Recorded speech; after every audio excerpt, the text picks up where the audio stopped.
there's two examples that come to mind. The first one was working with Angel Protection, which is a US-based security company.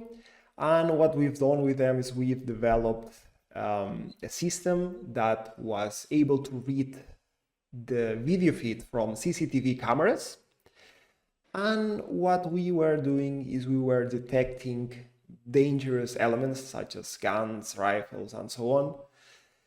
And with those, what we are able to do in terms of the automation, what we were able to achieve is, like, just imagine for a single center, we could get up to 150 cameras. Like, that's in a single building or a single place where we would deploy that system.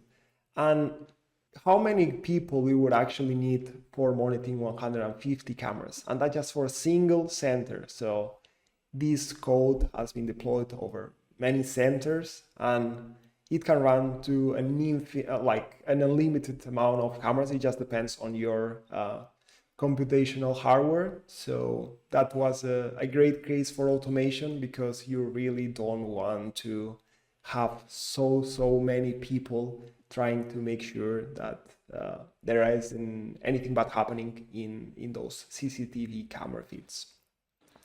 The other example that comes to mind is we were working for a company that it was fulfilling a project for one of the biggest corporations in the world.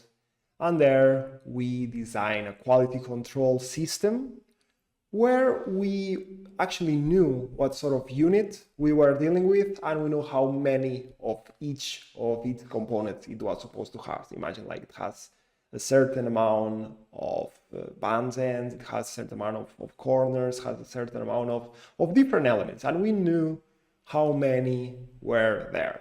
So what we can do is we can detect each of those elements and see if there's anyone missing.